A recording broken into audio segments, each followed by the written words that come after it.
Total Screen proudly presents their official podcast, On Screen, with your hosts, Tyson Gifford and William Roerig.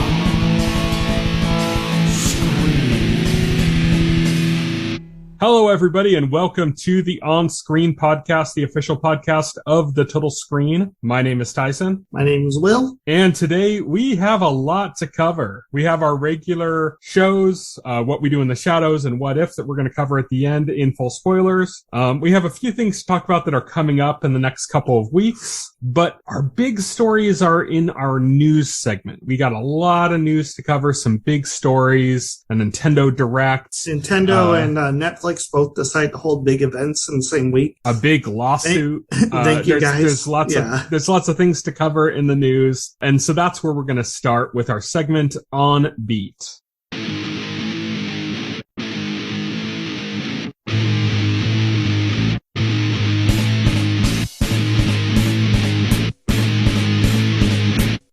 On Beat. On Beat is our news segment, and let's get started with the Nintendo Direct. I have very detailed show notes covering everything in order. Some of the stuff we'll run through pretty quickly. Monster Hunter Rise Sunbreak is a massive expansion of paid DLC coming out in summer 2022. Yeah. Anything to say there? That's really great. Not too much to say, although it was a cool thing to open up on. Totally looked like a Smash trailer to me. It did. That's what I thought at first. The environment didn't look like anything that's currently in Monster Hunter Rise. So, it drew me. So it's interesting. I'm interested. I'm going to play it for sure. It's funny because I watched a bunch of reactions of the Nintendo Direct, and there were people that were thinking it was a Smash reveal all the way up until, the title card. Well, and I'm like, the second it said Capcom Presents. Capcom Presents. It's not going to be a Smash trailer at that point. Come on. Yeah. Smash trailers have been tricky. They've never, outright lied. Exactly. Yeah. So, that's Monster Hunter Rise Sunbreak.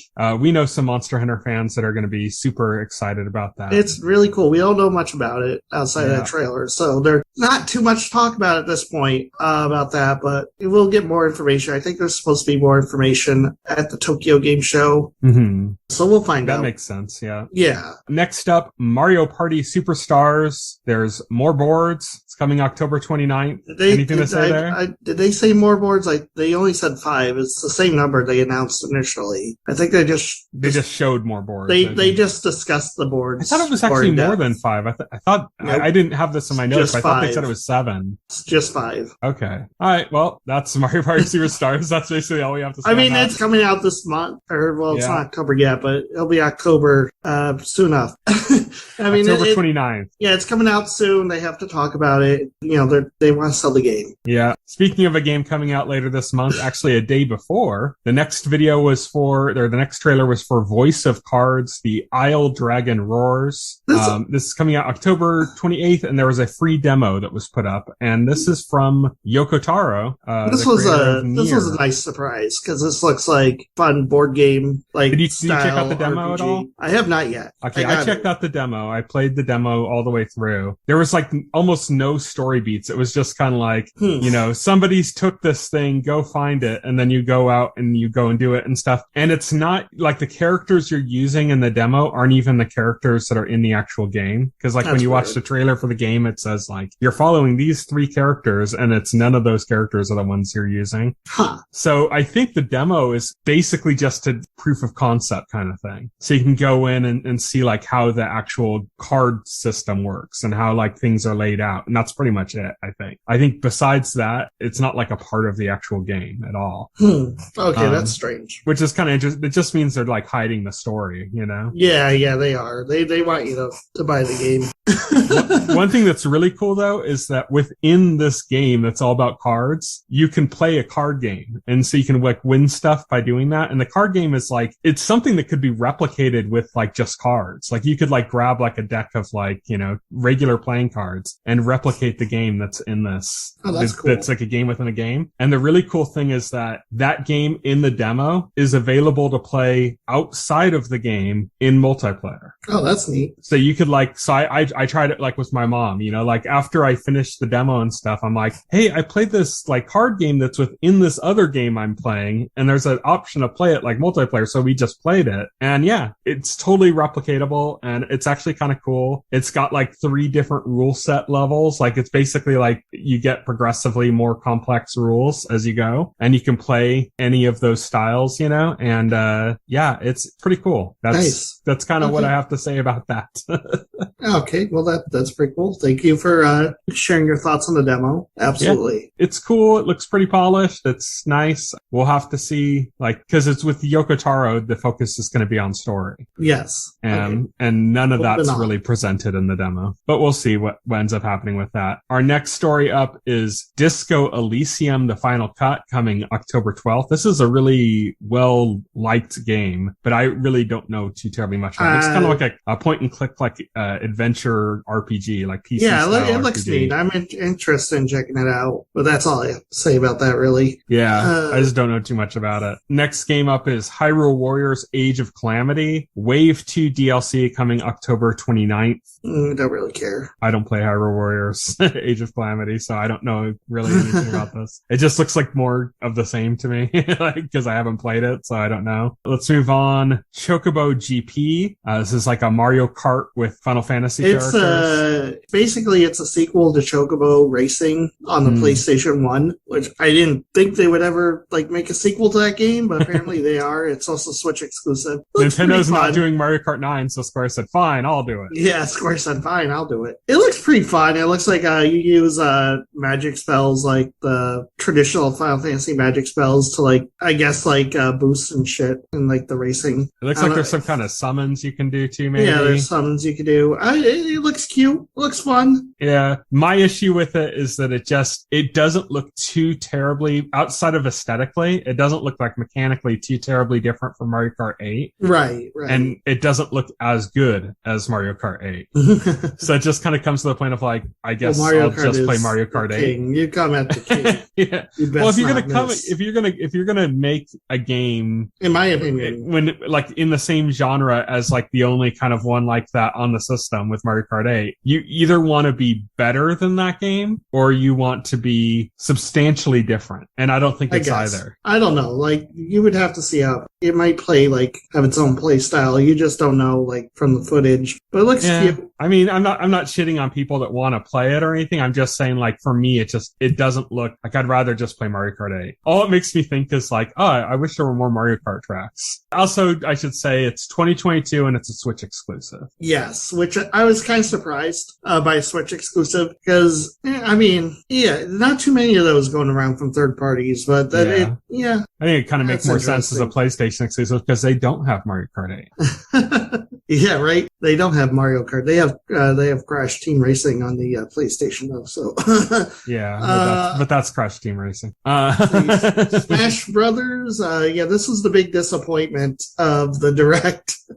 There were 2 of these, so I was going to do these all in order, but we might as well lump these together. Smash Brothers and Animal Crossing. Yes. In which they're basically announcements for announcements. Announcements of announcements, yeah. So everybody expected we would learn who the last DLC character for Smash Brothers was in this Direct, and then Nintendo said, no, you're waiting until October 5th because Sakurai said so. Yeah. So this is October 5th, as you said. It's going to be the final DLC character reveal. It's the final Direct or anything for Smash Brothers, basically for Smash Brothers Ultimate. Yeah, because they said Ultimate's not getting any more content after this. So that's it. So that puts that to bed. The Animal Crossing one, they didn't say when that's going to happen, just October. They didn't give a firm date. Yeah, they didn't give a firm date for they announced an entire Animal Crossing Direct, and they teased the return of Brewster and the Roost in the museum. Yeah, and they said that stuff's coming in November, and the Direct is going to be in October. So it looks like there's going to be a major update for Animal Crossing. I'm excited to learn exactly what they have planned outside of the Roost, which I'm glad that's coming back. I know that was like a big fan request, like really wanted to have that back. And so that was a cool thing to have them drop. Mm-hmm. So next up is Kirby and the Forgotten Land. Did this one get spoiled for you? I saw like the screenshot of Kirby, but honestly, it was like a picture of Kirby, so it didn't really like say much about the game. Yeah. So like, was there any implication from the leak that it was a 3D Kirby, or did it just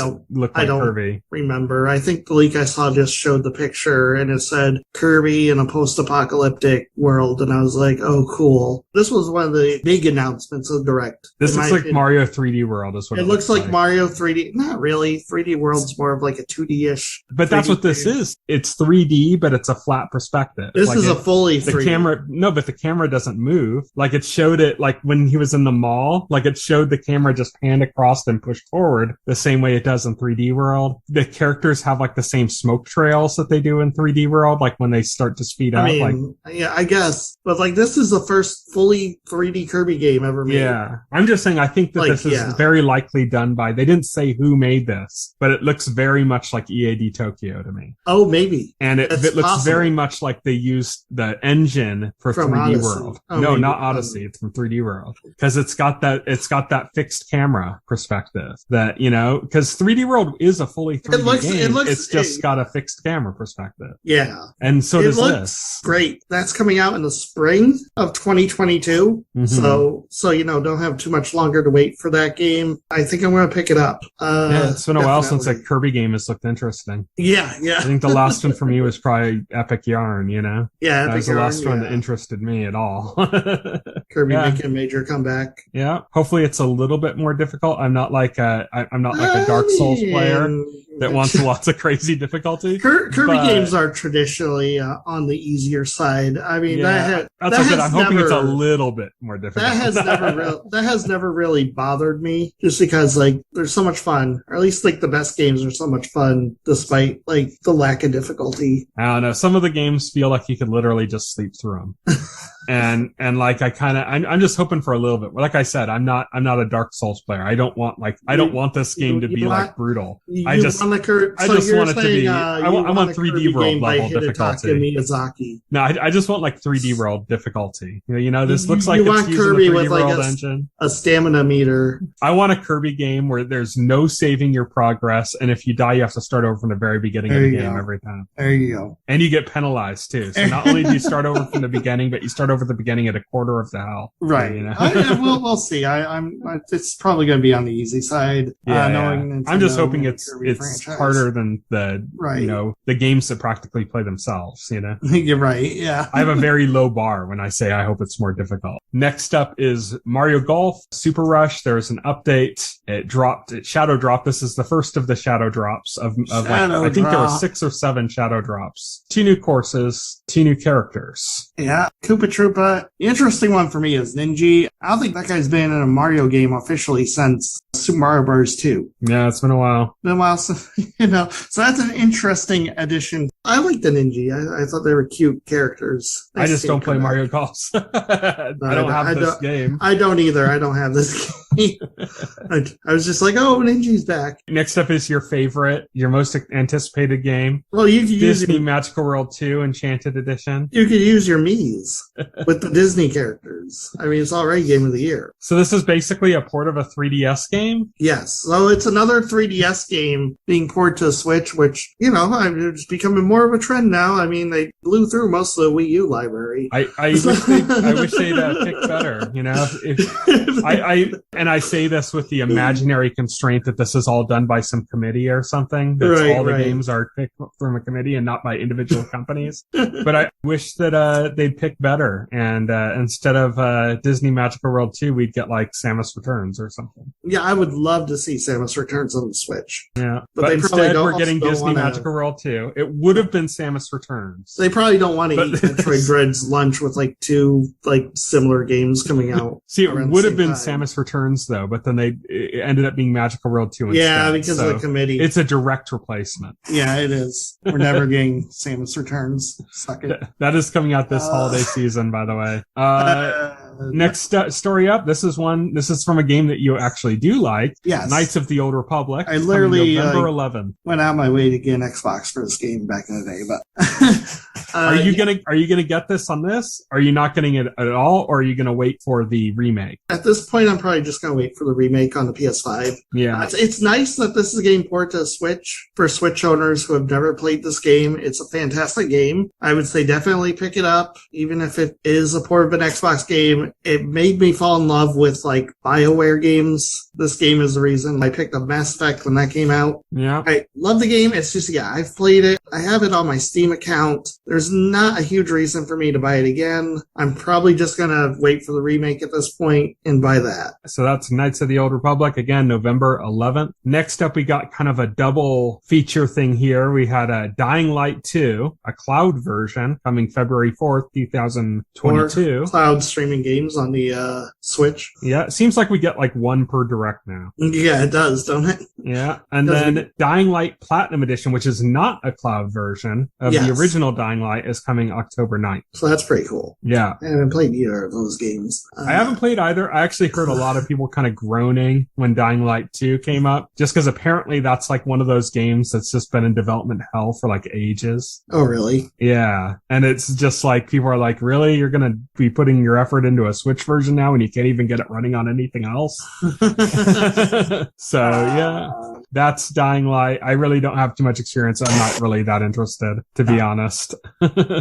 Triangle Strategy, which is the official title now. They dropped the project. If you thought they were going to come up with a better name, you were mistaken. Well, here's the thing. The team that made this game is the same team that made Bravely Default. Yes. And Octopath Traveler. I am aware. Both of those games and this game, the names are based on the, like, systems in place. Yeah. So Bravely Default is based on a system where, like, you can brave or default. Default basically means, like, not use your actions, and brave means using more of your actions. That's where the name Bravely Default comes from. Octopath Traveler is because there's, like, 8 characters. 8 characters with different stories, yeah. Yeah. And then this is the Triangle Strategy. It's like the triangle, like... In this game, it's like a judgment system. Like, you can, before going into a major battle, you can, like, make a decision to... Like, one of the examples in the demo was they demand that you turn over this character that's like your friend, that's like this prince of a kingdom or something that just got taken over. And you can turn him over, or you can not turn him over. Or, like, I think there's I can't remember what all the options are, but that's the triangle thing. It comes from that. I'm super excited for this game, though. Like,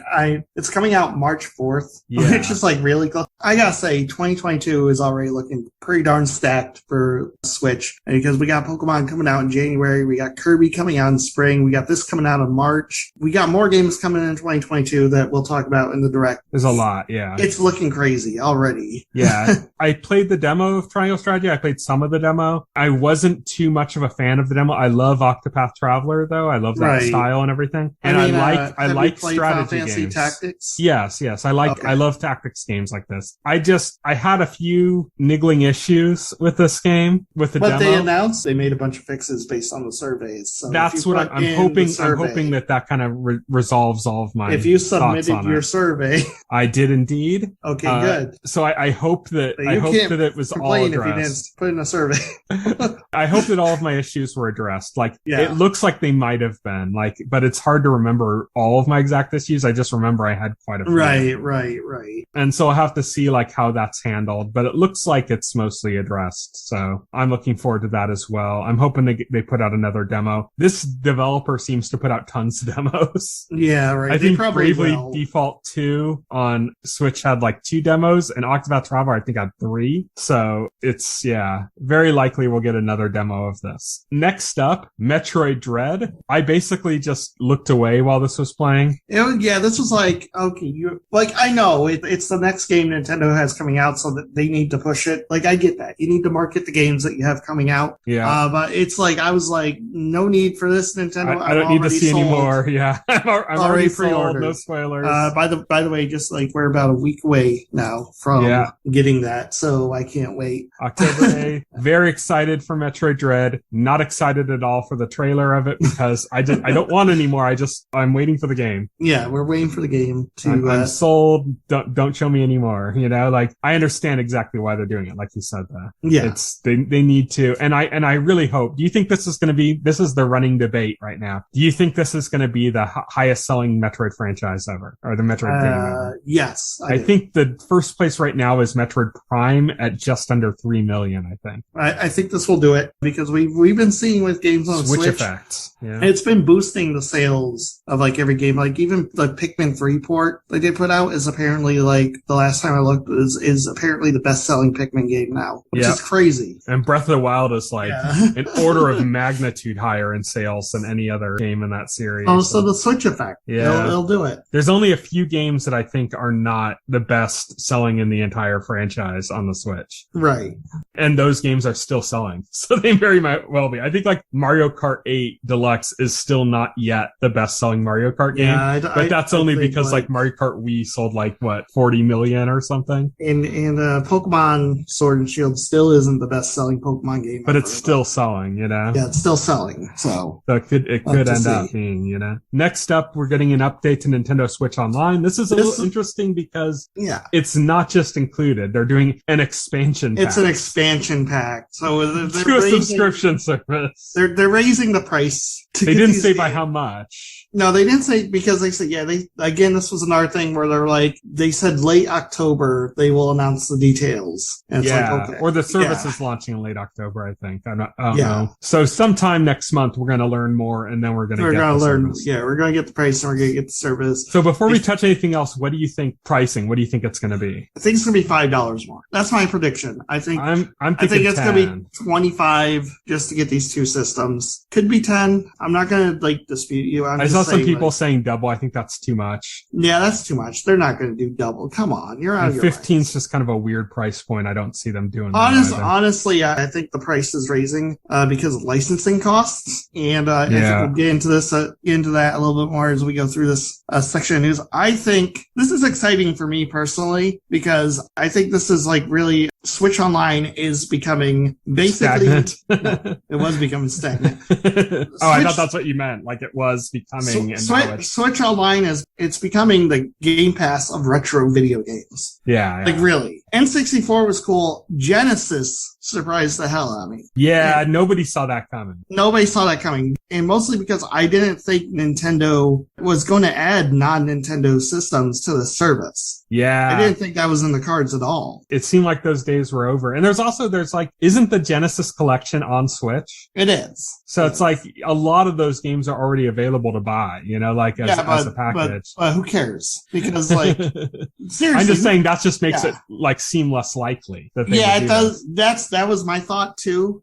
Previously my thought was people ask, why isn't Super Castlevania 4 on the online service? Because it's in a collection Konami wants to sell. Yeah. Apparently that logic's been busted by this, because there are games here. Well, first, before we go through a game, let's go through the N64 game, because the N64 library on this is actually pretty decent. And I do want to call back to our last podcast where we were doing predictions and we kind of poo-pooed any chance of Nintendo 64 happening. Oh, that's egg on our face. I still think we had a valid point. I think that there are some games in here that are already stinkers. Oh, you think so? Winback? Okay. Winback? No, Winback's pretty decent. Come on. That's already a deep cut. That is already a deep cut. They're launching the service and they already are going into their deep cut. They're already going to their deep cut. That just shows you how little there is for N64. Well, it's also Winback is also a Tecmo Koei game, and Nintendo has a great relationship with Tecmo Koei, so that probably plays into it. Yeah. I think it's more just that they don't really have that many options. I mean, I don't know. They have a ton of options on Super NES and NES NES, and they still go for those deep cuts there too. So yeah, a lot of that's licensing issues, I'm sure, you know. Yeah, but people are like Earthbound, you know, and Nintendo's like, nah, kablooey. Nintendo is cheap with licensing issues. Remember, Wii Music was all like public domain music. Yes, I remember that. So it's like, yeah, everyone wants to rock out and play a rhythm Everybody game with public domain music.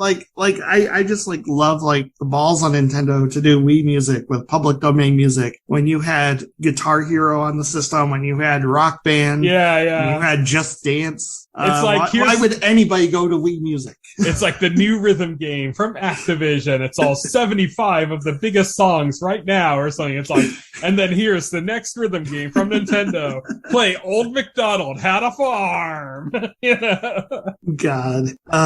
Yeah, exactly. Nintendo's kind of cheap with the licensing. I think with Virtual Console, it made more sense because it was literally just like putting a new game up on the service. And you'd get the same split as if you did it, you know, like the whole 70-30 split thing, basically, for the developer. So it was just like them putting out a new game, you know? So like, it made more sense for developers there. But for like a subscription service to Nintendo, it kind of makes a lot less sense. It's a harder sell, so. But the N64 game list, besides Winback, we also were getting, obviously, Mario 64, Mario Kart 64, which is the fact that these games, I should also mention, these games are going to have online. So Mario Kart 64 online. I mean, a lot of the N64 games are really like tailored for multiplayers. That's going to be great with online capability. Mario Kart 64 is definitely going to be something to check out online. There's Star Fox 64, Yoshi's Story, Ocarina of Time, Mario Tennis, Dr. Mario 64, and Sin and Punishment. Sin and Punishment previously, I think that first became on available the Wii on and the Wii U virtual consoles. Yeah. Yes. Before that, it was not available. And then Sin and Punishment 2, of course, ended up coming out for the Wii as well. Yeah, Sin and Punishment 2, because like Sin and Punishment did so well on the virtual console, they made a sequel. That was like the famous never out of Japan N64 game, basically. Yeah, pretty much the biggest Japanese exclusive. There are a few other Japanese exclusive N64 games that are interesting, but Sin and Punishment was the one that got the most attention. Yeah. Then upcoming, there's Pokemon Snap, Majora's Mask, Kirby 64, Mario Golf, Paper Mario, F-Zero X,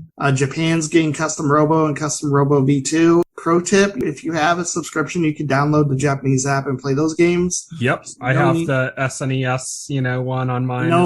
No need to cry about not getting Custom Robo. Just download the Japanese app. Yeah. You can use a quick guide to figure out the menus, and it isn't like a story game, so you don't really have to worry too much. Right. And the big bombshell actually was Banjo-Kazooie is going to be coming to the service. So Microsoft and Rare are apparently on board. That's huge news for N64 because, that Rare games are a big part of the N64 library. And to see Nintendo throwing money at getting that is nice. It doesn't mean that Nintendo is serious about the service, which is good because they're charging extra. Mm-hmm. Another thing Nintendo is throwing money at is Genesis games. Nintendo actually licensed the Sega games for the Switch Online. This was a big surprise for me. And it's actually like going through a lineup. This is actually like a pretty good lineup of Genesis games. Like this is pretty much like if you ask any Sega Genesis fan what the best games on system are, like it's going to be pretty damn close to this list. Excuse me? No Altered Beast? That game blows. God damn. So they got Castlevania Bloodlines. Freaking fantastic game. Contra Hardcore, also fantastic. Dr. Robotnik's Mean Bean Machine, that's basically Puyo Puyo with a Sonic skin. How many versions of Puyo Puyo are there with like just different skins on it? There's got to be like 100. There's got to be 100. There's Kirby's Avalanche on Super NES too, which actually isn't even on the Is it like service. Pokemon Puzzle League also like a Puyo Puyo? Or? No, Pokemon Puzzle League is a Tetris Attack. Oh, that's right. But that's a different game too. Tetris Attack is another skin of that other game. Panel de Pon. Exactly, yeah. Tetris Attack is a Panel de Pon, and so is Pokemon. Yeah, Panel de Pon in Japan was an original IP with original characters, and then when they released it in the West, they replaced everything with Mario characters and renamed it Tetris Attack. Yeah. So they have, Panel de Pon and Puyo Puyo are like, by the way, like puzzle games that keep getting skinned. And they're both excellent games too. I mean, definitely play Puyo Puyo. Echo, that's probably the weakest game in this lineup. Echo's People fine. have a lot of nostalgia for it though. Yeah, people have a lot of nostalgia. Golden Axe Gunstar Heroes, Musha. Gunstar Heroes, that was a pre-Treasure game, wasn't it?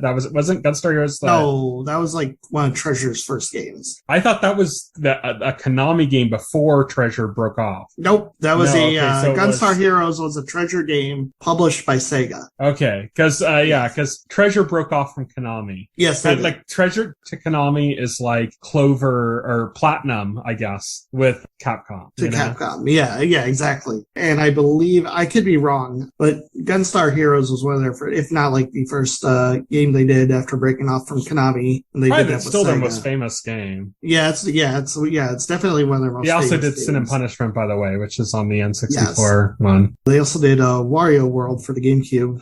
Yeah.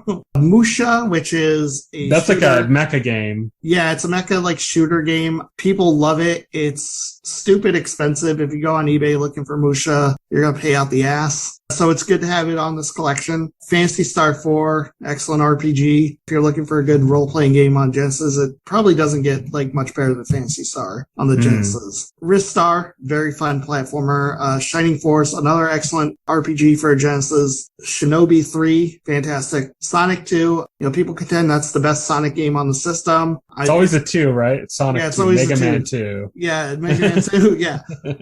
Sonic 2, definitely better than Sonic 1. Having Sonic 2 is definitely better than having Sonic 1 on here. So speaking of a popular 2. Streets of Rage 2. Yeah. Yeah, which is also considered the best game in that series. And then Strider, which was Electronic Gaming Monthly's 1989 Game of the Year. Not Strider 2. Not Strider. Strider 2 was a PlayStation game.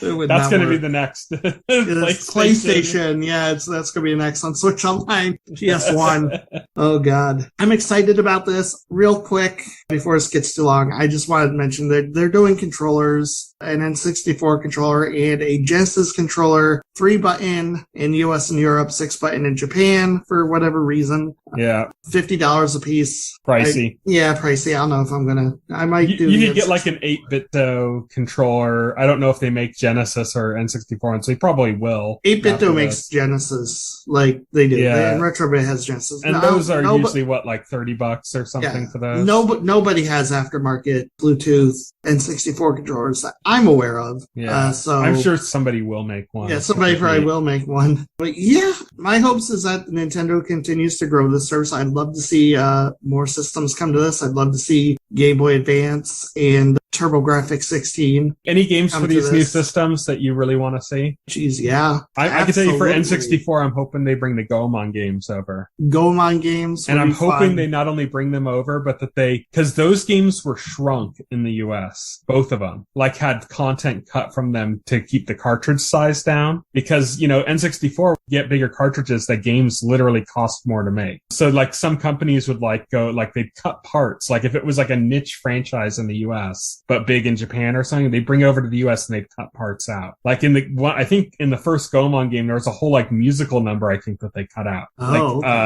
Because the audio took up too much space on the cart. So they used a smaller cart and cut that out. So I'm hoping that they restore that. I don't think they will, unfortunately. Right. It doesn't seem to be Nintendo's way, but like I really hope obviously on the N64 side, Mischief Makers, I would love to see Mischief Makers. That's another treasure game, by the way. Shake. Yeah, that's not a treasure game. Super Smash Brothers, the original. I feel like that's inevitable. Yeah. I'd love to see one of the Mario parties on there. The N64 Mario parties are fun games. Absolutely. Diddy Kong Racing would be excellent since I got Rare on board here. Let's do it. Diddy Kong Racing, for me, it rivals Mario Kart 64 on the same platform. Yeah, definitely. Genesis, Shadow Dancer. I would love to see that. That's like my favorite Shinobi game on the system. How about Shadowrun for the SNES? Shadowrun? Yeah, Shadowrun would be cool. That's my segue. That's your segue for Shadowrun, yeah. Because after the Nintendo Switch Online announcement, they showed that Shadowrun Trilogy is going to be coming out on the Switch in 2022. These are the new games. So like there were Shadowrun games on Genesis and SNES. This isn't those. These are the newer ones. So, I don't know much about that, but more Shadowrun was the other big tabletop cyberpunk game besides Cyberpunk. There was Cyberpunk and Shadowrun, and those are like two big cyberpunk aesthetic tabletop like Dungeons and Dragons style games. Shadowrun is more of a fantasy tinge though, because it has like fantasy creatures in it, whereas Cyberpunk is more realistic. Yeah, but they're both had that cyberpunk aesthetic, you know, of like you could put implants and all sorts of things, and but those, you know, both of those games kind of have had varying degrees of success with video games now, you know. This one I was really excited about. This next one, Konami did it good. Konami did it good for once. They announced and shadow dropped the Castlevania Advance Collection, which I bought. They did it kind of good. They could have put the DS games on there. Well, I mean, they could have put Symphony of the Night on there. They could always do better, but I mean, we got like 3 excellent games here. We got Circle of the Moon, Harmony of Distance, Aria Sorrow, and then there's Dracula X. We don't talk so much about Dracula X. We don't talk about Dracula. You know, I mean, it's not Rondo of Blood. I don't know the reason why Symphony of the Night and Rondo of Blood aren't on. There's like obviously Castlevania Requiem on the PS4. Hey, but we're getting Castlevania Bloodlines too from the Genesis. Yeah, we are. Yeah. Oh, well, Castlevania Bloodlines is also in the last Castlevania. It was in the Castlevania Anniversary Collection, which you can already buy. Yes, Bloodlines is on that. Anniversary Collection actually had 8 games on it. This is only 4. This is like half the number. Yeah, but those are like really old, much older, more primitive games, you know? Older compared to these, yes. Yeah. They're still damn good. They're still like more primitive games. Like they would be cheaper to buy, like if they reissued, you know? Right. It's kind of like, you know, you could buy 5 SNES games on the Wii Virtual Console for $40, or you could buy 8 NES games on the Virtual Console for $5 a piece. It's kind of like that kind of thing. Like the old Castlevania games that were on the original collection were like NES games, and these are like Game Boy Advance games. So I mean, I'd love to see decades newer. Definitely want to see future collections. I definitely want to see a DS collection. You know, I just want Symphony of the Night on Switch, man. I definitely want to see a Dracula X collection, I could call it, with Symphony of the Night, Rondo of Blood, and throw in Castlevania Chronicles, because why not? Even though it has nothing to do with them, but it was also like a PS1 game, so. You want a remake of Castlevania Judgment? Yes, the fighting game, definitely. No. With artwork from the creator of Death Note. And obviously, like the DS collection, if they're going to do like random games, like we could throw in like Castlevania The Adventure Rebirth on the DS collection. Gotta throw it in somewhere. That game is like not available to buy now. It's never been ported anywhere, so we gotta fit that in somewhere. Throw the new mobile game on there. Oh god, that thing sucks. I tried it out. I actually did like a free trial of Apple the Arcade just to check out that game, and it's bad. Like they removed the ability to purchase microtransactions, but they didn't remove any of the grinding that was, or the systems that were implemented to facilitate buying microtransactions. Yeah, it's Gotchavania. It sucks. The level designs are terrible. I couldn't. But Castlevania Advanced Collection, you bought that. I bought it as well, and we already have it because they were shadow dropped. Yeah, so shadow drop. That was nice. Like I say, Konami did it good.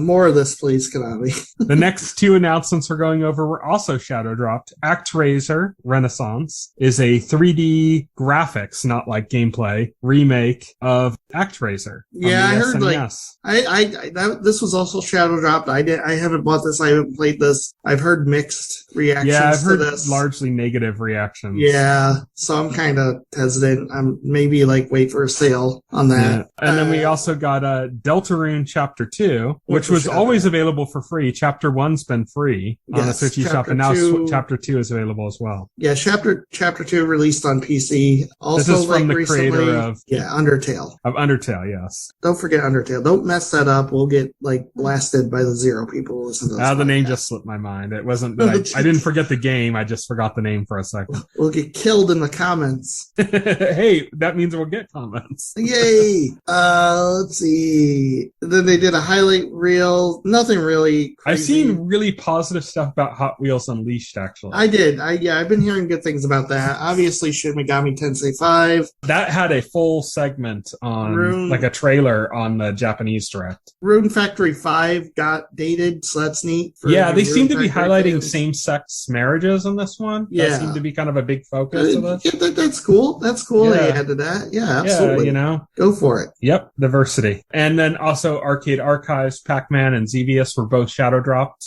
I mean, Pac-Man, it's probably not a big deal since people play these games, but Pac-Man is still my favorite all time, from that era. Pac-Man is still a super fun game even today. Yeah, it's cool to have that. They also showed a surviving the aftermath. It's just Namco ported that game so many times that it's not really a huge deal anymore. Yeah.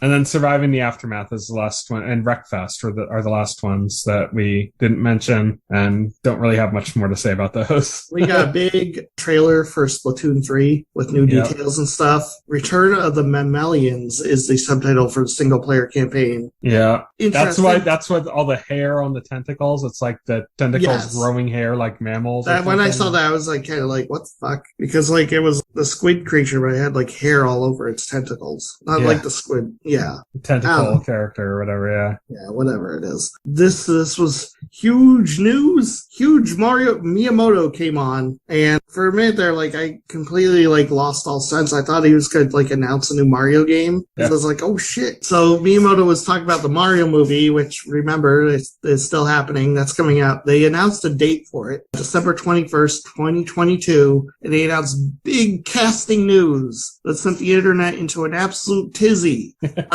This was like all anybody was talking about after Direct, but they finally announced who was going to play like most of the major roles in the film, and they announced Chris Pratt is going to be Mario. I'm just going to go through a list, and then we can talk about it. Chris Pratt is going to be Mario. Anya Taylor-Joy is going to be Peach. Charlie Day is going to be Luigi. Jack Black is Bowser. Keegan-Michael Key is Toad. Seth Rogen is Donkey Kong. Fred Armisen is Cranky Kong. And Charles Martinet is going to have cameo roles throughout the film. Also, Sebastian Maniscalco as Spike and Kevin Michael Richardson as Kamek. Yes. So, okay, my reaction was like, okay, that's a weird list of names. Chris Pratt's the weirdest one. That's the one that's the hardest to understand. Yeah, but anybody that thought it was going to be Charles Martinet through the whole movie, do you have any idea how annoying a 2-hour Mario movie would be with Mario talking through the whole thing, just going, yep, it's me. Well, I think people like to undersell it. I think Charles Martinet is talented enough to expand it into like a full voice role if he was called to do that. It's the thing, it's a Hollywood movie. Nobody really knows who he is. Yeah. They want somebody on the marquee that people instantly recognize. I think Pratt people wanted him to just be saying, it's me. Oh, jeez. Yeah, no, you can't do that. Like Miyamoto even said Mario's going to be talking a lot in this movie. So yeah, it's so the movie studio, they want a big name on the marquee that they can sell, and that's obviously going to be somebody like Chris Pratt,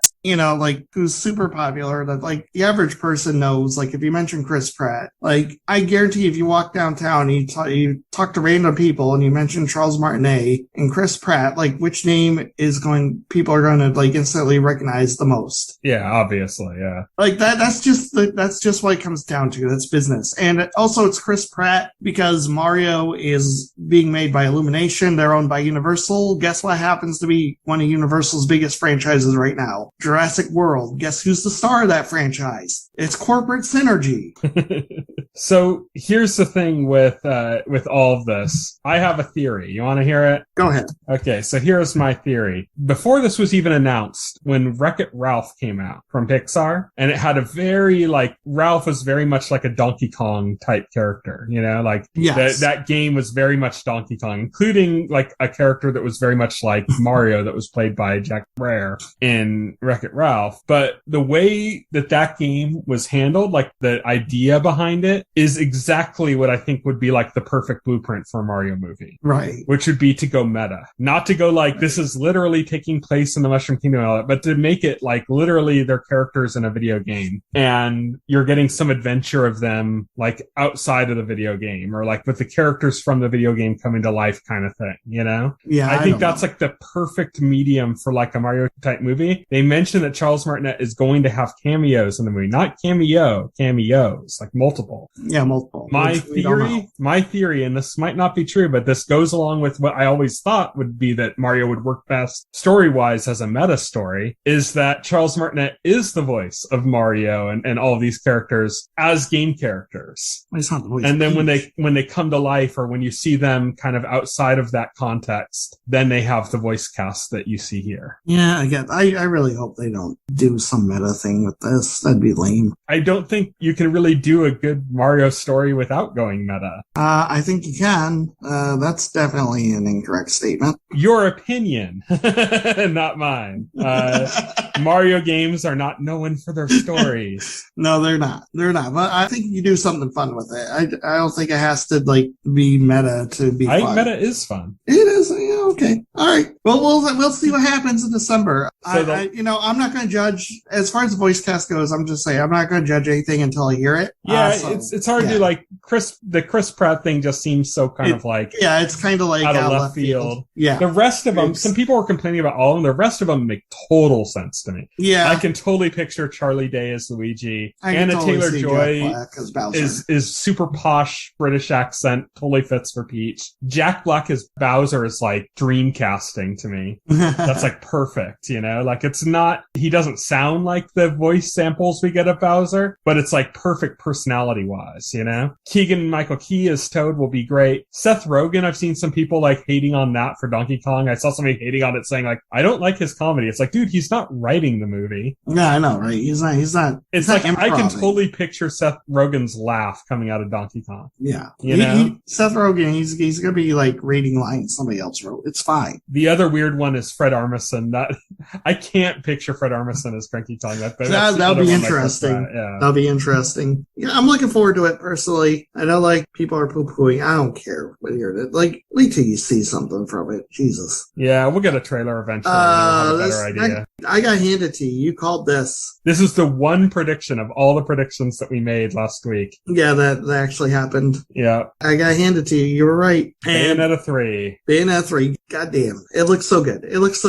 You know what's so weird because I was watching so many like reactions to the Direct is like only like maybe a 10th of the people that I saw reacting to it got the reference to Astral Chain. And none of the people that I saw that reacted to it got the reference to Project GG. That's weird. Because like literally my first reaction, like when I saw it was like, well, first I was like Platinum, Bayonetta. It's like this Bayonetta. And I'm like, wait, no, is this Project GG? Is this actually Project GG? It's kind of shocking, right? Yeah. It's like, really? Like it's coming to Switch? Yeah, it's like, it's coming to Switch. And I'm like, then I was like, oh, if this is Project GG and it's not Bayonetta 3, people are going to be pissed that we're getting our Platinum game and still waiting on Bayonetta 3. Like people are going to be super pissed. Yeah. It's like, no, it's Bayonetta. Well, the thing is, there was another reference before that, like that I never caught to Wonderful 101 apparently as well. Oh, really? Okay. I didn't catch that one. Apparently that was some text on a building, kind of like how it said Platinum on one of the buildings. Oh, okay. Yeah. But yeah, like,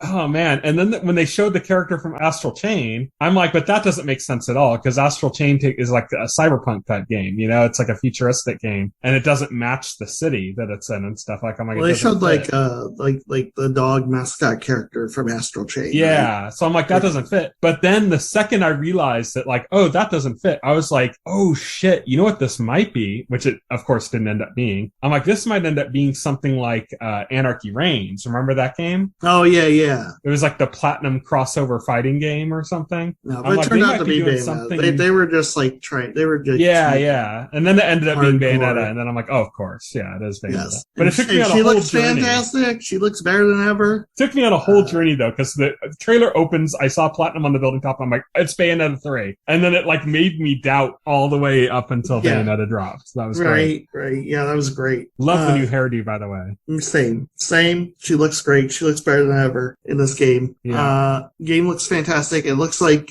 there's a big kaiju influence because it looks like now you can summon giant creatures and actually like fight with them. Like looks like you might be controlling them like after you summon them, which is interesting. Well, what's really interesting about that is some people were comparing it to Scalebound, the canceled Platinum game for Xbox that was supposed to have a similar mechanic. This is the same director that was supposed doing to be on Scalebound. Scalebound? Oh, yeah, interesting. That's doing this. Huh. Yeah, so that's like a little interesting wrinkle. It looks really cool. The kaiju battle thing looks interesting. And 2022, they confirmed it's coming next year. Again, it's going to be a crazy year for Switch. What about the tease at the end? Yeah. I don't know who that character is. So, like, some people are saying they think it's Virgil from Devil. I don't really know too much about Devil May Cry. It's nobody from. No, it's not Virgil.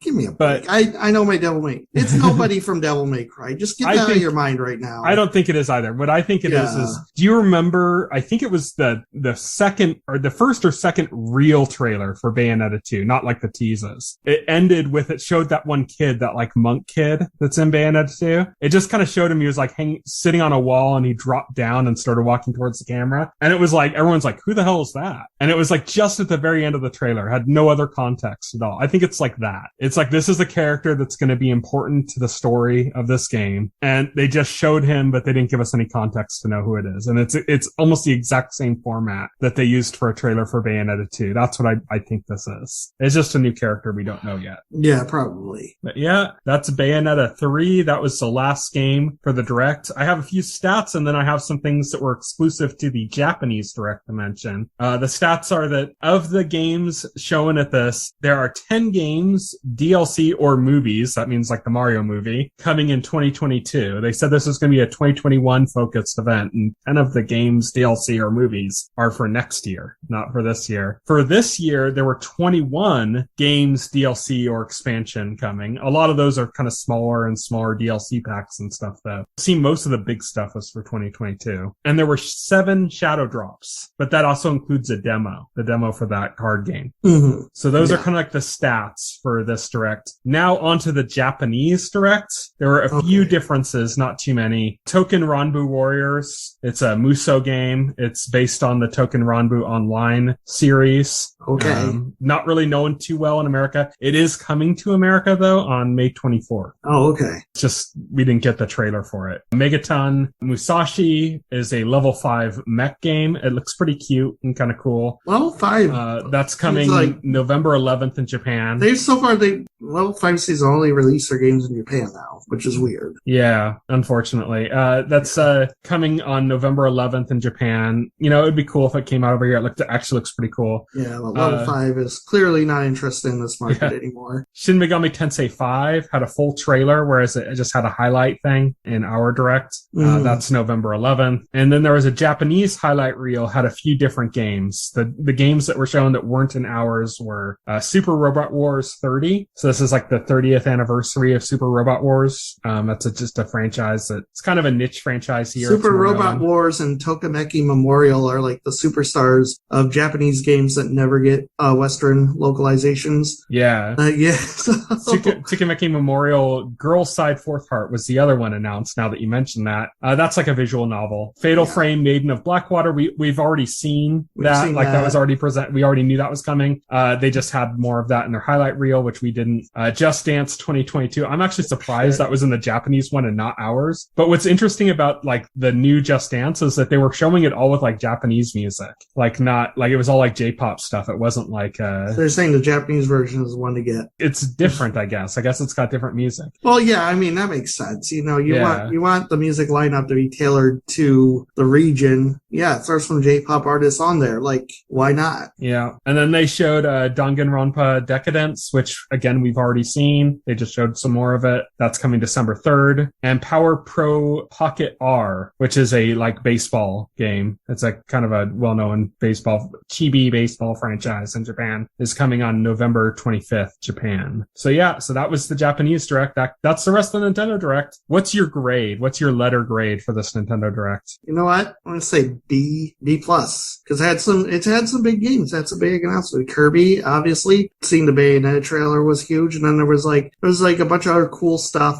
sprinkled throughout it. You know, there was no like megaton. Like I guess Kirby was the closest to like Bayonetta was the megaton for me.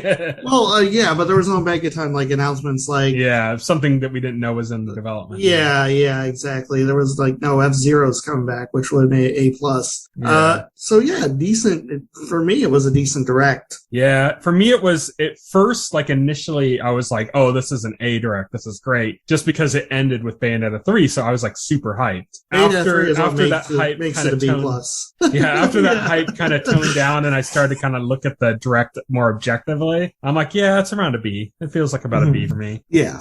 Let's move on to our next news story, though, away from Nintendo Direct. Marvel is suing comic book creators and families of comic book creators. It's a countersuit, actually. They got hit with a terminate grant of license, which is a clause in the Copyright Act of 1976 that basically allows creators to sue to get the rights back of things that they created under a corporate license. So basically, like, if somebody worked for Marvel and they created a character for a comic book under Marvel, that right belongs to Marvel. But if they issue a terminate grant of license and win the suit, then they could take control of the character. And that's exactly what some people are trying to do. Which I say, good. They deserve the rights to those characters. They create those characters. They deserve those rights. Well, most of these are families of people. I don't care. I hope they win. I hope they get the rights. You know, if they win, there's no more Doctor Strange in the MCU. That's not true. That's not true. Only if they license it. That's not true, because they're not going to license it. Like, they're going to take back the rights to this character and say, oh yeah, we just realized we don't like money. All it means is that Marvel and Disney would have to license them. I'm hoping they come to a better arrangement deal, because that isn't necessarily true that they would continue within the MCU. They could sell the property to somebody else. I'm just saying, I'm all about creators' rights. I don't care what happens to the MCU if it means creator, getting their due. I'm mixed on this because they created these under employment of Marvel. This is, and Marvel makes their plans based on a collection of material, not based on individual separate properties. And because of that, I don't know. I have mixed feelings. I don't know. I'm on the side of the creators. This is something they could have done for years, though, and they're doing now because MCU is massively successful and huge, Well, I mean, the MCU only exists because of these people. Yeah, I guess. So, if it's not them, it would be other creators, Other creators doing, like, what? It wouldn't be Spider-Man. It'd be somebody, it'd be like Insect Boy, probably. No, but Spider-Man wasn't solely created by Ditko either. It was a co-creation. Stan Lee. Yeah. But Stanley's dead. Yeah, and so is Ditko. Yeah, I know. But to me, like, Stanley's daughter has as much right to file suit for Spider-Man as Ditko's family. So, I mean, yeah. Yeah, I understand that perspective. I just think that it's like, I don't think it's a black and white issue. I think it's very gray. Okay. Right. Okay. And I can get where you're coming from. Yeah. Next news story. Doctor Who fans, get ready. Russell T Davies is returning as showrunner for Doctor Who. I guess he did ran the show for the 9th and 10th seasons with Eccleston and Tennant. I know. Well, not seasons, but doctors. Yeah. Whatever. A doctor could go for like 1 season or like 10, it's a character. I just listen. I don't watch this shit. But I know, like, through like absorbing pop culture my hands, but I know like Tennant is like very popular among the fandom. So I guess people are excited about this. He's the guy that kind of brought Doctor Who back. Doctor Who had been stagnant for like a decade, basically. Then he made that terrible like American movie. Yeah, that was like the last. That was literally the last Doctor Who before it came back with Eccleston. I remember that like they aired it on Fox. I remember because like my dad was like a big Doctor Who fan for like the classic Doctor Who stuff, and so like we watched that movie and it was terrible. Yeah, so this is somebody returning because they were wondering who was going to end up taking over on Doctor Who with the current showrunner exiting. And so everyone's kind of like pitching like who would be a good choice? And then they brought back like an old showrunner for the series that had left before. It's interesting. I think that it was kind of a cornier era for Doctor Who when Russell T Davies was running it, but it was kind of like that was part of the charm because Doctor Who's always a bit corny, Yeah, I was going to say, like, every time I tried to watch the show, it was like really corny, like Power Rangers. Rangers level corny. And that just turns me off. That's why I haven't been able to get into Doctor Who at all, because like every time I watch it, it's like it's Power Rangers with like some British guy. It has to be somewhat corny though, like because the concept is so ridiculous that like you can't play it straight. And I think that's the problem with the most recent Doctor Who season is they were trying too hard to make it like serious, and it's like it just doesn't work. Like, you know, if you try to make it serious, it's not going to be as good as other serious sci-fi. So you have to kind of like embrace the corny. It'd be like, imagine if somebody tried to make Twin Peaks and they tried to make it like normal. You know, like just a murder mystery, you know? It'd be terrible. Yeah, it wouldn't be Twin Peaks. Yeah, exactly. And so that's kind of, I think, what Russell T Davies will bring back to it. So, you know, I think I like the Moffat run better, I think, who is right after Russell T Davies. Right. But at the same time, I think that even though it's cornier, I think that might be exactly what Doctor Who needs because it got too serious. I think it might need to go back to being corny, at least for a bit, to kind of like recapture what it actually is, you know? Right. That's Doctor Who, though. Next news story, The Boys spinoff that's going to be about superheroes in college. So it's a college for superheroes, exclusively for superheroes, to learn how to be superheroes. We knew that this pilot was in development. It was going to be run by Craig Rosenberg, who worked on the main series, The Boys. He was a writer and producer on that show, not the showrunner, though. But he was going to be running it. He ended up leaving the project, but the show was picked up anyways, and now the showrunners for the show is going to be Tara Butters and Michelle Fazekas, I think is her last name. I don't know if I pronounced that right, who did Reaper and Agent Carter. Yeah, and I like both those shows. Like Reaper is actually fantastic. If you haven't seen it, it was a CW show about a kid and his stoner very best friend. tropey concept, but very like a really tropey good concept. execution. Yeah, really good. Yeah, because it was about like he was assigned by the devil to like bring souls back, help him bring souls back to hell. And it was a comedy, so they really like played up the comedy of it. And the first episode was directed by Kevin Smith. Yeah, Kevin Smith. I really enjoyed it. Didn't last too long. I think it went 2 seasons. Yeah, I think it was 2 seasons. Then was done. It's a shame. Agent Carter, of course, we covered Agent Carter on our previous podcast. Yeah. It's among as far as like the Marvel TV projects pre-Disney Plus, it's among the best of them. Well, it was the only one pre-Disney Plus that was done by Marvel Studios. Yeah, that's true. So, I mean, that explains it, but yeah. So it's a pretty good resume there. Yeah. You know, yeah. See, you could do this right or you could do this wrong, like this kind of series. And I think I don't know too much about Craig Rosenberg except for what he's done on The Boys. But, you know, having experienced Reaper and Agent Carter, I know that I can expect this might be a little bit more lighthearted than the regular Boys series is. It should be more lighthearted, but still somewhat dark, you know? Because The Boys is all about superheroes being fucked up. So it still needs to be a bit kind of dark and fucked up. But I think if you're going to do something about like a college campus with people training to be superheroes, you need some kind of like levity to it. So I think Tara Butters and Michelle Fazekas might be a really good pick for that. Yeah. But that's that. Our last news story is TuDum. Yep, TuDum. Netflix's big event that they had to talk about their upcoming slate of programs. We're not going to cover everything that's in there because it's too much. There's a lot of stuff just the stuff that's interesting. There's a lot of stuff that has no relationship at all to anything that we would watch, you know, completely outside of what we'd even consider. But we put a list of trailers together that were better ones and we checked them all out and we're going to talk about it. So first up, kind of the biggest thing probably there was the new trailer for Stranger Things Season 4. Yep, looks great. I'm excited. That was a great teaser. It looks like there's going to be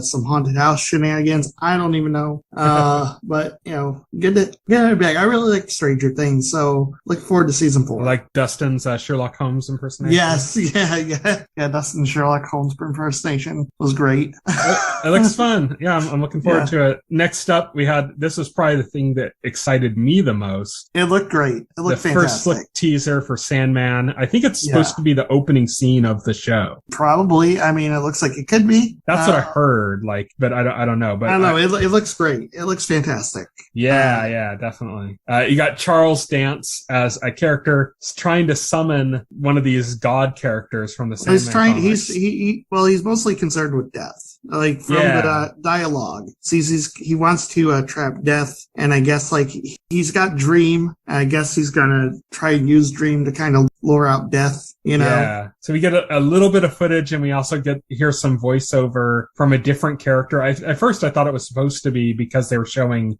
Dream's face, or I think it's Morpheus is his name, I think. But they were showing his face, so I thought it was supposed to be him, but I guess it's a different character. Also, there was a pretty neat like Easter egg in the trailer, because when they first summoned Dream, his face is covered by a gas mask. And in the DC universe, there was actually like a Golden Age vigilante hero character, literally named the Sandman, who ran around like wearing a gas mask, and he had like a gun or something. And so like that was like a little nod to that. That's funny. Yeah. But I mean, this looks good so far. This looks interesting. I don't know too terribly much about Sandman, so I'm excited to kind of experience I've read like one of the graphic novels. I read one of the spin-offs. I read the one where the art was done by Yoshitaka Amano. Yes. That's the only thing and that was so long ago I don't remember any of it. It's very surreal, very trippy series that goes all over the place. Looking forward to seeing it. Yep. Next up is Arcane League of Legends. So this is like, I thought they'd already done this, but I guess they did a different series based on League of Legends as well, or based on a different MOBA. And so this one's based on that. I don't give a shit about League of Legends, but the thing that was cool about this is, man, it's gorgeous. Yeah, it looks good. It might be good. I don't care about League of Legends. Like, I never played the game. I'm hoping it works well as a standalone story. Yeah, I'm hoping I don't need to know like a lot about the League of Legends world or whatever. Yeah, because fuck free-to-play games. Yeah, exactly. Hellbound, that looked pretty fun. That was a tense, like, cool scene. Like, those monsters look really cool. Monsters look kind of goofy to me. Yeah. I thought they looked really cool. With all the smoke coming off of them and stuff. I thought that was cool. That's a South Korean monster series that's coming out. Cowboy Bebop, they showed opening credits. I'm not sure if these are the actual opening credits or if it's just like a trailer thing they put together. Yeah, I don't know if they're like actually going to do this. I'm going to say, because it replicates the original anime opening credits. I didn't like this. I really didn't. It just looked goofy. It looked like they were just like trying to be like, yes, we're exactly going to be like this thing that you love. Like, I love the song. I didn't like it at first, and then towards the end, it just came off like corny. Towards the end of it, they started showing more footage from the actual show rather than just trying to replicate the thing. And when they were showing more footage of it, I think it had that right balance of like, I don't know, like almost Grindhouse-esque, like exploitation, because Cowboy Bebop is kind of like almost an homage to like exploitation movies, like with the look of it and stuff. There's like a ton of influences in Cowboy Bebop. There's not just like one thing. But I started seeing that like in the footage, like when it started showing like later in the trailer. So not the beginning stuff. That's what I want to see. I want to see like actual footage from the show. Like how does the show look? How does it operate in motion? This didn't give you too much of that. I just thought, man. I think the brief clips actually from the show looked good though. Yeah. I just thought, man, I just hope this isn't the opening credits for every episode, because that's just going to be corny. Like, the anime, it got me hyped. This didn't give me the same feeling, even if it was trying to replicate that. Yeah, and I don't think they need to do a whole opening credit. I think they could just literally throw up a title card and go into the episode. Yeah, I'm just like, please don't try so hard to be Cowboy Bebop. I think most shows should just do away with opening credits in general. Just I like opening credits when they're well done. On some shows. Some shows they work, some shows they get you hyped when they're done right. Can you imagine like Lost having an opening credits? It needed it. No, you're right. Or Breaking Bad having like a full opening credits. Yeah, it would have been like, it would have taken away so much from it. But yeah, Cowboy Bebop. We'll have to see how that one turns out. That's an interesting one. And if it's successful, it could end up being the blueprint for adapting anime. It could be. Who knows? I would really love to see some of the actual show. So for the next one, did you ever watch Army of the Dead on Netflix? I still haven't watched that. The Zack Snyder zombie Vegas I know movie. This is a prequel to that. It's a prequel, but it's kind of almost like a self-contained separate story. Right. Know? So like Army of the Dead is like, a bunch of people and they're going to rob a casino that's in a locked off zombie infested infested area in Vegas. So Army of Thieves follows one of the characters who's like a safecracker. This is a prequel. And it's just a straight up heist movie. Like, it doesn't seem to have zombies involved at all, except there was like a that scene there's a where world and this has happened in the world. They show a scene like where they're talking, and on the TV it's talking about like showing like the zombie outbreak starting. Yeah. But, like, nobody seems to be concerned with it. It's just kind of a background element that actually has zombies nothing to do with don't the main plot. actually appear in any of the other scenes in the trailer. So yeah. Yeah. I thought Army of the Dead was okay. I think Army of Thieves looks better because it's mostly a heist movie, and that was one of the best characters from Army of the Dead is the safecracker. Yeah. So it looks like it'll be kind of funny. So I'm hoping it'll be good. Yeah, it looks like it could be decent. I'll give it a shot. A good heist movie is a good heist movie, you know? Yes. It doesn't matter if there's zombies in the background. It's good. Next up, we got a trailer for Inside Job. This is from the creator of Gravity Falls. Or not the this creator, just one of the writers, just looked bad. I'm sorry. None of the jokes landed with me. They were all like too in your face. One of the worst ones was there was like Inhuman Resources, and it was like being headed up by Mothman. And he says, and he has his name written on the board, and he just says like, "I'm Mr. Mothman. Yes, I'm a Mothman." It's like, you just explained the joke. Like, the joke's dead. Like, we get it. This is a visual medium. I can see that with my eyes. You don't need to do that. I like the concept of the show. It doesn't really seem to be that well executed. No, it doesn't. The jokes were all very, very lame. I was like, wow, this humor's bad. Now, next up is something that I thought was actually very well executed, which was not a trailer, but a clip from a Netflix movie from Adam McKay called Don't Look Up. I thought this was hilarious. My reaction was, wow, this is like the most star-studded SNL skit ever. It's like, man, they really threw money at the Saturday Night Live skit. Bravo to them. I think it looks great. I think it's like a parallel to the Trump administration. It is. Them, like, I don't know. And their handling of the coronavirus. That's what it looks like to me. It's like, I don't know. Like, after like living through that for 4 years, I really don't have the stomach for like movies about government incompetence. Although if this was the Trump administration in this scenario, Trump would actually be saying, "Why can't we shoot a nuke at it? We got nukes. What do we got nukes for?" Well, I think it's loosely, like, they're not directly spoofing Trump. Oh, yeah, I know. Yeah, they're just playing on the idea of like how bad governments are, how they're just concerned about looking good, how they're politically motivated. How like the decisions they make are politically motivated and not motivated by actually doing the right thing. I think it looks great though. I think who's the guy who lost all the weight? Who was in Superbad that's in this? Oh geez, yeah. I'm blanking now. Thanks to you. Because he didn't put the name in the show notes. Yeah, I didn't have enough room. There's too much stuff in the show notes this week. I'm embarrassed. I forgot. Jonah Hill. I thought he in particular looked great in this. Yeah. I thought he was hilarious. Just like the way when, like, you know, they're talking about basically like a apocalyptic scenario and he's like, boring. Yeah, exactly. Just like, I'm like, oh god, this is like, I think it looks hilarious. I'm actually really looking forward to this one. But, you know, maybe it won't be able to live up to going beyond the premise, you know? I don't know. It didn't impress me too much, but maybe, yeah.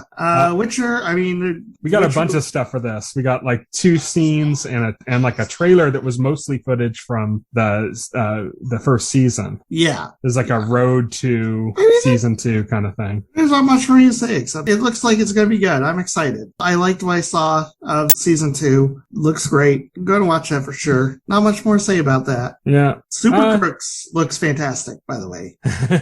So this is a Mark Millar property now that Netflix owns Millar World, but they're doing it as an anime. Yeah, and not like a Western style anime, but like a Made in Japan anime, a Japanese anime. Yeah, which I thought weird to do a Japanese anime with a Western property, which is Super Crooks is, but it looked fantastic. I gotta say, looks good. Yeah, and then lastly was Drifting Home. This is a new anime from the anime team Studio Colorido, who did A Whisker Away. They're kind of like an up and coming anime looks cool. studio. Yeah, it looks up and coming. It looks very Hayao Miyazaki-ish type anime. High concept, fun. Looks like it's probably going to have like an emotional kick in there somewhere. Yeah, looks like one of those kind of anime that you watch and you're charmed by, and then somewhere like towards the end you just get kicked in the gut. Right. Fucking sucker punch you. Yeah, looks like one of those kind of anime. So yeah, it looks good. That's TuDum. There was a bunch of other stuff, but I mean, like, we're not going to sit here and talk about Bridgerton or the really like you only watched the trailers, man. I watched the event. They did these really stupid skits. Well, I was working through the entire event, so I couldn't watch it. I watched it afterwards, but they did these really stupid skits with like the cast of different shows and stuff. Just really bad. Yeah. Oh, you know what I forgot to put on there on this list? What? Cobra Kai. Oh, that's right, Cobra Kai. I mean, if you've seen Cobra Kai, it's the trailer didn't state anything new, but I did love like the trailer, like Johnny and Daniel giving like the co-speech to like their students, and like you can see the differences in like their personalities. Like, because Daniel's like, okay, we gotta like organize, we gotta find the best way, and Johnny's like, and kick their ass. So they're gonna hit first, so we have to pre-hit. We have to pre-hit. Oh god, that was great. I'm looking forward to that. Yeah, Cobra Kai is always good. So that's it. That's TuDum. Now we're done with the news. On to our next segment, On the Horizon.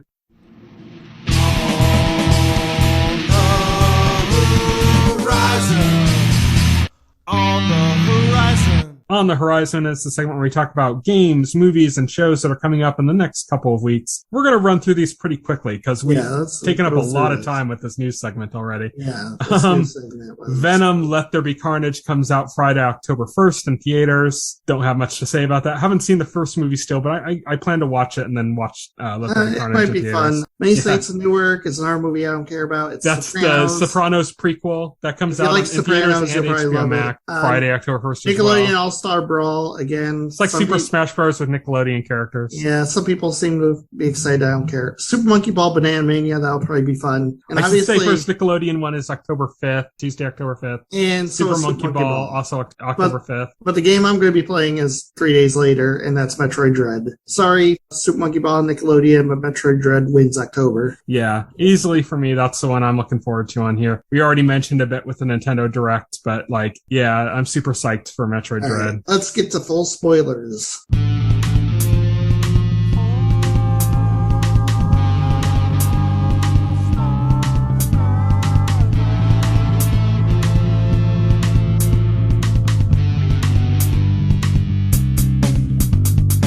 Full Spoilers is our segment where we talk about our two main catalog shows in full spoilers. These are the main shows that we're watching week to week. So let's kick things off with What We Do in the Shadows, Season 3, Episode 5, The Chamber of Judgment, in which almost nothing of consequence happens. No, there's some jokes.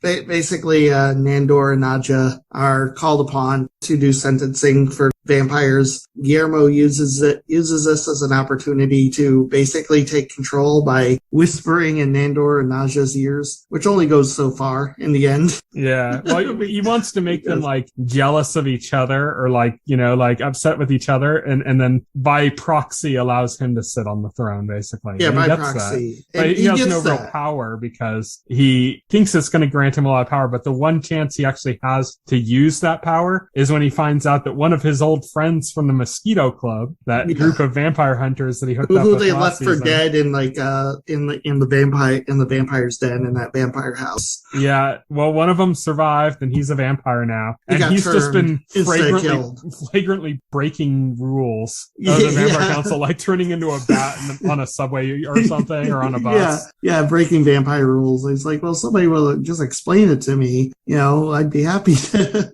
And the thing about it is, like, before he comes out, like, there was this other vampire who was, like, accused of selling vampires, like, fake sunscreen or something. Fake, like, herbs that he claimed were supposed to protect them from sunlight. And they had, like, a video of, like, all these vampires running out of, like, their trailer in the sun. It's funny because they just kept coming out. Yeah, they just kept coming out. And, like, since it was their first case, like, Nandor and Nadja were like, for our first case, we should go easy on him. We sentenced him to, like, I think it was, like, 500 years in, like, a dungeon or something. And then so like when Derek comes out, like Nandor and Naja are both like, okay, we went easy on the first one. We should definitely go hard on this one. And so they sentence him to death by sunlight. Basically the same thing that they were locked in at the end of season 1. At the end of season 1, yeah. And so like Guillermo, like he tried to do like his thing where like, you know, he whispered in their ears to get them to change their mind. And they both just dismiss him. Naja's like, no, Guillermo, like, where are you at? They're like, forget that.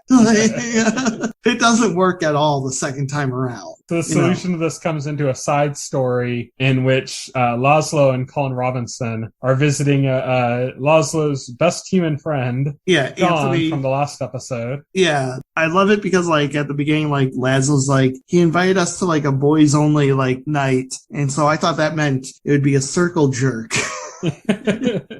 Colin Robinson trying to do like annoying voices and stuff like Jar Jar Binks just was not hitting for me. No. He was trying very to do out that. of character. I thought it was funny though because he was doing it to like try to annoy Laszlo. It just wasn't affecting Laszlo at all. He was like, "Oh, who's that? Oh, is that a friend of yours?" You know, like Laszlo does not give a shit. I don't think that hit. I think like they're kind of messing up Colin Robinson a little bit here. Yeah, I did like the running gag that Colin Robinson was trying to do his whole energy vampire shtick, and it kept getting like ruined or interrupted, you know, because like he's trying to have them play this board game that's obviously like very stupid and boring, and they're doing it, but then like Don interrupts them to like sell these pillows that he invested in, you know. That's not a bit I liked too terribly much. The whole like My Pillow joke was kind of the whole thing, but it was like a main plot point. But like I love the fact that like you can see like the total displeasure on Colin Robinson's face because he's having a hard time doing what he does. Yeah. The whole time. Yeah, but like us, the storyline is like Don bought all those pillows and he can't sell any of them. Sean again. He bought these pillows and they were going to try to sell them. And it's like a pyramid scam. Yeah, it's like a pyramid scheme. And Laszlo says he could help him. And Laszlo does that by like being his lawyer, except Laszlo sucks at being a lawyer. So he loses. Yeah. And this like ties into like the whole thing because like Guillermo gets Laszlo to like be the lawyer for his friend there. Mm-hmm. And Laszlo's drunk and he just passes out. But it works anyway because Naja like is like, oh, we should let Laszlo like win this one so he feels good about himself. Basically, the deal they ended up making is that Derek is going to be, like, under Laszlo's guidance. Yeah, under Laszlo's guidance. Laszlo only won the case because Naja's his wife. Yeah.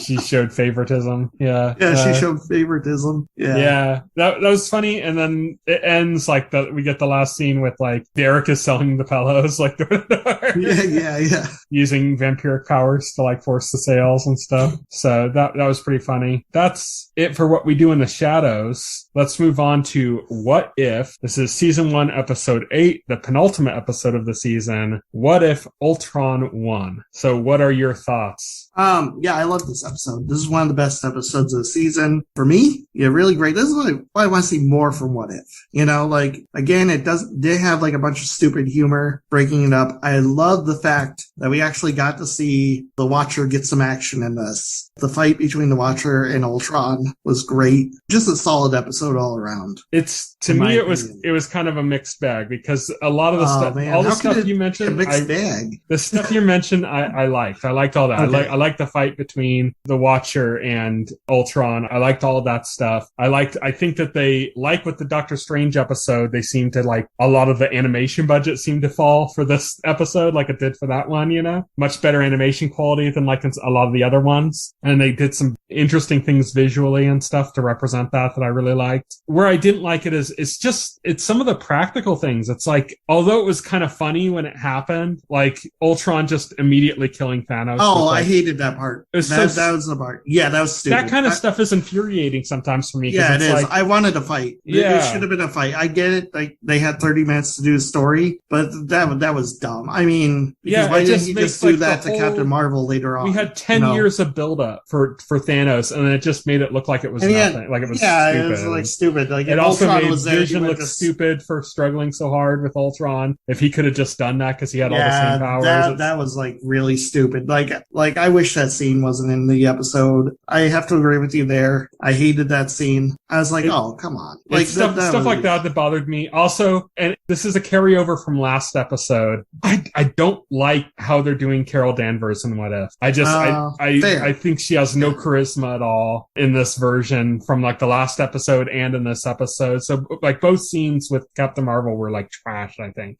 Last episode and this episode were like kind of like a waste. So again, why didn't he split her in half with a beam? Yeah. Come on. Come on. He's annoying. Yeah, go for it. Yeah, I mean, if he could do that to Thanos, why didn't he just do that? Again, that just makes the previous scene with Thanos even stupider. Yeah, so like that's when I say like it's a mixed bag for me. Like there are things like that throughout the episode that really bothered me and just took me out of it in a way that didn't happen with like the Doctor Strange episode, for example. Mm-hmm. But then like it did have like lots of other moments that I really liked. Overall, like I actually liked the Captain Marvel scene. Overall, I thought it was a really solid episode. I loved the scenes with Black Widow and Hawkeye. Obviously, were great. I love the scene where Hawkeye sacrifices himself. Yeah. You know, I love the premise. They did some cool stuff, even just like animation wise in that scene with like the barrier thing he had, and it kind of had almost like a liquidity to it. Like it just looked really cool. I loved the scene with like the Watcher like really torn up about like intervening on Black Widow and Hawkeye's behalf to get them the information that they need. Like that was a really cool scene. So yeah, overall it was a solid episode. I wish we got more of this out of the show. Yeah. Well, it looks like the next episode's going to be a direct continuation of this. Yes, it looks instead of another random What If episode. Yes, it looks like it's going to be like all the multiverse characters from the season. The multiverse Avengers,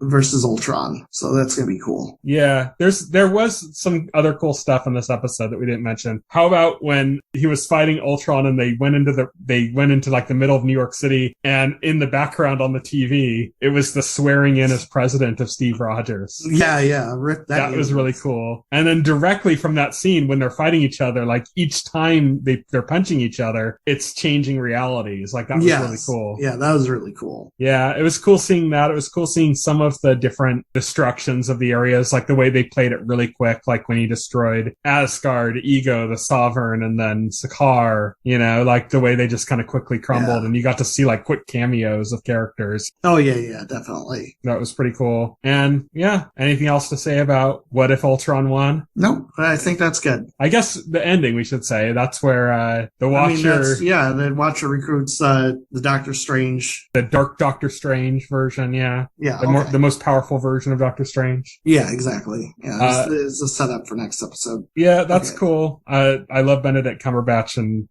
like I said, the fourth episode's the best episode. So that was it. That was What If Ultron won. Next week, we are going to be talking about What If Episode 9, the season finale, and we're going to be talking about What We Do in the Shadows Season 3, Episode 6, as well as a bunch of other news and stuff. I think we're going to do another On Tap segment. We had stuff for that, but I cut it because we had too much news to cover this week. But that's it. So you can follow me on Twitter. I'm at Tyson Gifford. You can follow Will. He is at Voxel Hero. Thank you, everybody, for listening. Good night. Good night. Thank you for listening to the On-Screen Podcast, the official podcast of The Little Screen.